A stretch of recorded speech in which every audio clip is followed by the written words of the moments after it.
For the last 2 weeks, this Convair 880 jet has been flying medical supplies to Managua, Nicaragua, and returning to the United States with beef on board. But today it arrived here in Miami with a human cargo. 147 refugees, including 5 Americans, were on board the seatless cargo plane. Unnamed Nicaraguan officials reportedly told the American pilot at gunpoint that he must take the refugees to Miami or his plane would not be permitted to leave. Most of the Nicaraguans were members of the families of National Guardsmen, who they said were still fighting Sandinista guerrillas some 2 miles away from the Managua airport when their plane took off. The passengers spent several hours at Miami International Airport before being united with waiting friends and families. A doctor who was shot in the leg a few days ago by thieves who broke into his Managuan home was one of the Americans on board. Apparently there was a moment where they tried to stop the plane from leaving. I don't know the reason why. Who tried to stop the plane from leaving? Apparently there was orders from the top. I don't know what the situation will be in the next few days, but today this was the last flight. Dade County officials arranged temporary shelter for those refugees needing help. At almost the same time this group was flying to Miami, another plane, this one Canadian-owned, was being commandeered by Nicaraguans in order to fly a load of refugees to El Salvador. It appears that officials of the old Somoza regime are using every means available to evacuate supporters of the exiled Nicaraguan president and his National Guard as the Sandinista rebels consolidate their victory. 140 Nicaraguan refugees have been staying at this Coral Gables hotel since they fled their country July 27th aboard a Red Cross plane. This morning they were told to check out when hotel managers said they needed the rooms to honor group reservations made more than 3 months ago. Already the refugees have run up a $3,000 bill. They are receiving some aid from a relief committee composed mostly of Cuban refugees who have settled in the Miami area. But the Good Samaritans are having trouble finding other suitable accommodations, and the refugees have been waiting in the street. There are about 50 young children and several pregnant women. Most of the men are former soldiers in Somoza's armed forces. They fear they would be killed by Sandinistas if forced to return to their country, and they fear for the relatives they left behind. The Sandinistas want us, all the military families. That's the reason why we quit from our country. Then everybody here like to settle down in the States, make their own life. Outside the hotel, life goes on. There was a birthday cake for 5-year-old Adrian Vallejos. An immigration judge will be asked to rule next week whether Vallejos and the other refugees can stay in the United States. And despite the uncertainty over where they will sleep tonight, the refugees say they want to stay. It's better than in the war-torn country they left behind.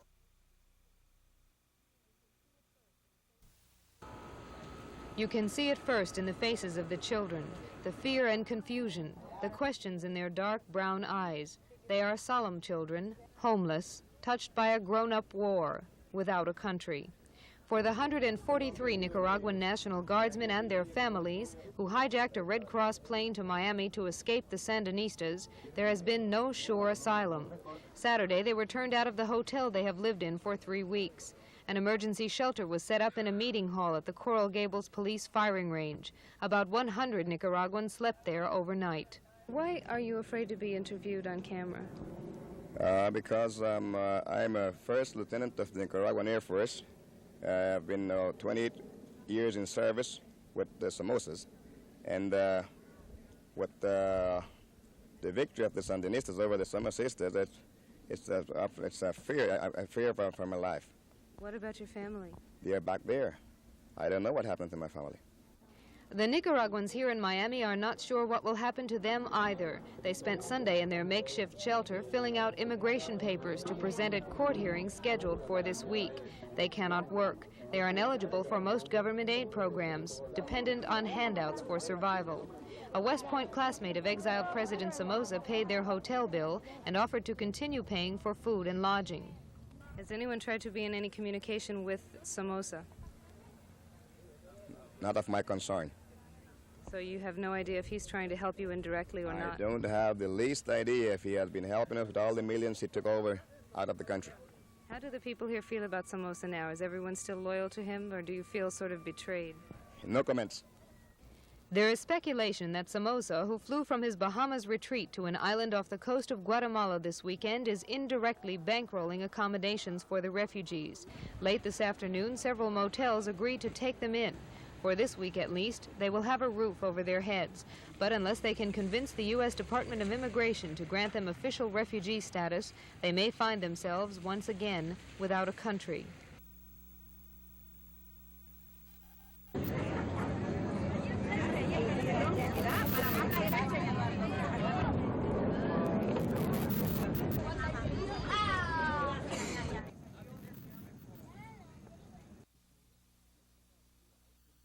I don't want to say that the American government is at fault for what happened in Nicaragua. The American government is changing its policy and its politics. They're becoming aware of what the real situation is. And that's why we're here today. We want the American people to realize what's happening in Central America.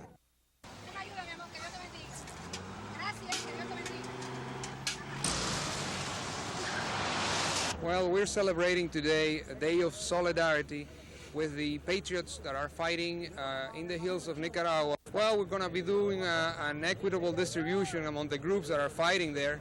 If anything, we're trying to contribute as much as we can to the unity of the fight against the Sandinista regime.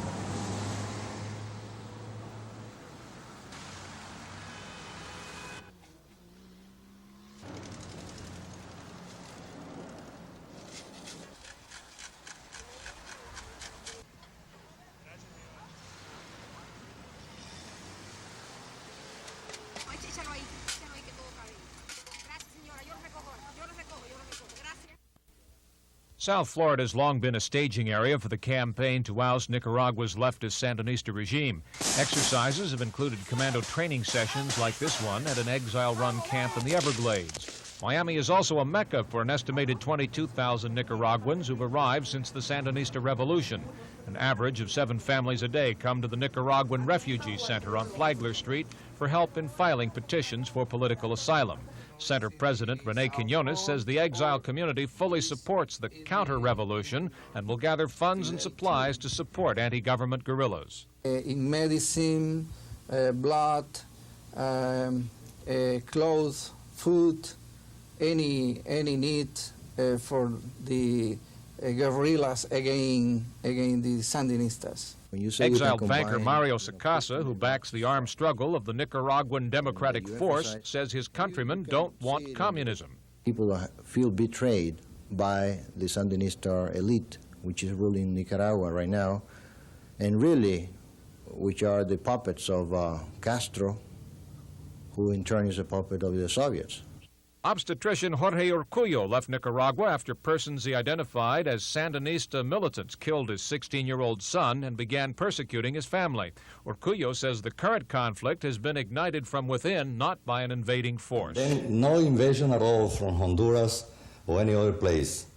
It's the people who maybe in the last years support them. Now everybody is against them.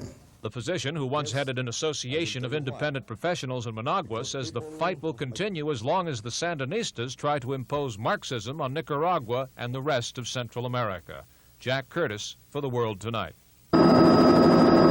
Since the overthrow, some 70,000 Nicaraguans are exiled in Miami, where counter-revolutionary leaders live and make plans to regain control of their country. We have kept the flame of democracy alive in Nicaragua. You could say that flame is nurtured in Miami, an important staging ground for anti-Sandinista rebels. Example, the Contra's political arm, United Nicaraguan Opposition, UNO for short, operates from this unmarked office in South Dade. The press aide for the Contra's main fighting group, the FDN, handles her job at an unrelated private business in West Dade. On Calle Ocho, the Fundación de Nicaragua, a foundation handling humanitarian aid. And in a Kendall Mall, a rebel group called Bloque Opositor del Sur quietly maintains an office. Contra leaders regularly hold private meetings in Miami, including one this week with President Reagan's Central American troubleshooter, Philip Habib. And though UNO leaders downplay Miami as their main nerve center, 2 of the 3 UNO leaders and staff live here. Adolfo Calero in Kendall, and both Arturo Cruz and Leonardo Somariba have homes in Key Biscayne. Alfonso Rebello lives in Costa Rica, but has a home here. Miami is also home to a major support group, Cuban Americans who demonstrate on their behalf, collect money, donate blood, and have sent doctors to Contra border camps. There's even a Hialeah City Council plan still under debate to send confiscated weapons to the rebels. At least 2 hospitals, Jackson Memorial and Mercy, have operated on wounded rebels at cost. At least 11 South Florida banks hold accounts handling Contra aid. They include the Popular Bank, Southeast Bank, Republic National Bank of Miami, Citizens and Southern International, and Consolidated Bank of Miami. Congress has subpoenaed their records to settle charges of humanitarian aid ripoff. These Nicaraguan refugees are worried. Up until a few days ago, they were confident they would eventually receive political asylum and remain in the United States. But that was before the U.S. Senate passed a comprehensive immigration bill last Tuesday. If passed by the House and signed by the President, the bill would grant amnesty to Nicaraguans who entered the United States before January 1st, 1980. That includes some 15,000 Nicaraguans here in South Florida. The rest, about 20,000 refugees, face deportation. The problem for Nicaraguans specifically is that only about 40 to 45% of them who fled into the United States after Somoza fell from power came in before January 1 of 1980. Roughly 55% came in after that and are still coming. Those people have absolutely no benefits under that amnesty section. Some 160,000 Cubans and Haitians who entered the United States before December 31st, 1980 would also receive amnesty under the bill. The measure also attempts to reduce the backlog of immigration cases now pending by streamlining the appeals process. Refugees like Antonio Salgado and Martha Wheelock would no longer have the right to appeal an unfavorable decision by a case officer to a federal judge. Instead, the Senate bill proposes a panel of immigration officers would make the final decision. I'm very concerned about the cutting off of any appellate review on political asylum claims. The Immigration and Naturalization Service continues to make the determination, and historically those determinations have been somewhat arbitrary against the granting of political asylum. Now all the new Senate bill does is to cut off any right of judicial review which previously had been granted to refugees seeking asylum. Sonnet says the only hope for the thousands of refugees here in Miami who entered the country after the cutoff dates is for the corresponding House bill to die before it reaches the floor. House approval is needed by the end of September.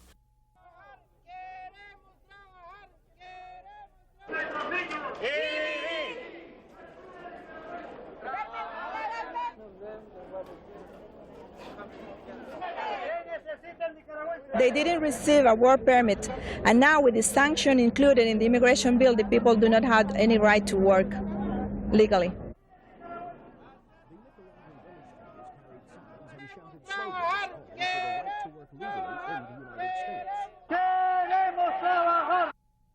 The community now has about 75,000 Nicaraguans, and that the Nicaraguans now can support their own businesses. Nicaraguan-owned businesses, which the newly formed Nicaraguan American Chamber of Commerce says now total about 400. It's a business bonanza. There are all kinds of businesses, retail activities, restaurants, offices, service establishments. You ask, you just... You name it, you got it. That's right. They're businesses catering to the needs of the growing Nicaraguan community. Esta es una fruta que la consumen en mi país. Salvador Morales owns 2 mini markets. They're an education in Central American cuisine. He imports products never seen on South Florida store shelves. We bring in what Nicaraguans have eaten traditionally all their lives. We get the products in Central America. So besides Nicaraguans, our customers are also Guatemalans, Salvadorans, and Hondurans. By far, the largest concentration of Nicaraguan-owned businesses is found in Sweetwater. At this little shopping center, for example, on West Flagler and 104th, 17 of the 22 businesses here belong to Nicaraguans. But the exiles are branching out into Hialeah, downtown Miami, even into the heart of Little Havana. The Guayacan restaurant, opened on Calle Ocho 7 months ago, is serving up tasty profits. Marta Montier says her family never ran a restaurant, but when you're in need, she says, you learn fast. If you open your own business, you start giving a job to your brother, your sister, because we have to consider that most of the Nicaraguans don't have even work permits. So that's a way to solving your relatives' problems. 85 Nicaraguans with work permits who call the Miami Stadium home are making $5 an hour as laborers in West Dade. We pick them up with a bus and we drop them off at night, and they're willing to work as many hours as we need done. Good workers? Excellent. Nora Pineda has worked here for 10 days and is now training other Nicaraguans with work permits. What we wanted to do is work to support ourselves, because if you don't work, others support you, and you are not happy. Some of those from Nicaragua came without any marketable skills for the job market. They will have to be trained. But others were workers there in the cities, and they're here to look for jobs, but they can't get their work permits. Luis Ros drove a taxi in his homeland. First, I'd like to get my work permit. Then I'll take any job. All I want to do is work. Hundreds of job offers are coming in for Nicaraguan refugees, construction and farm work for men, factory and domestic work for women. But official screening jobs for the Nicaraguans are turning down offers for room and board in exchange for work. These people came here to work and they're entitled to get paid. And a maid should get paid. And the housing alone won't take care of that. Odio says there are now more job offers than he has people to fill them. 80 people were needed for a construction job today. I couldn't send them because I don't have any work permit at $5 an hour. So jobs are coming in if we could just get the work permit situation resolved. And until that happens, there are still homeless Nicaraguans who really can't start new lives here in the U.S. Jose Grignon, News 4, Miami.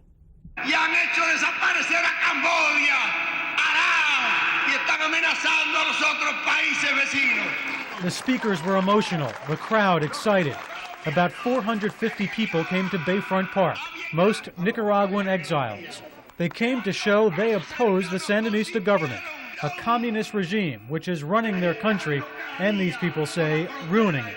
They have turned our country into an international run organization by Soviets, by Bulgarians, by East Germans, by Vietnamese, and all the Nicaraguans who have ruling the country right now really don't have any say on the future of the country. The exiles say the Sandinistas will not hold free elections, will not permit freedom of the press, of religion, or other human rights. All promises have been broken. The exiles say they want the United States to help them overthrow the Sandinistas, even though some congressmen and others claim that would violate U.S. law. Sometimes you have to do what's right, not what's legal. Cuban exiles attended the rally to show their support. They say they know what the Nicaraguans are going through. The Cubans are here because we are more sensitive than anybody else in the whole continent to what is happening in the rest of the continent right now. We have been suffering this for 24 years, and we don't want that the others have the same experience. It's been almost 4 years since the Sandinistas took control of Nicaragua. Almost 4 years since these people left their country. They want to go home, and they say with the strong support of the U.S. government, they will go home. In Miami, Glenn Kleiman, Channel 10 Eyewitness News.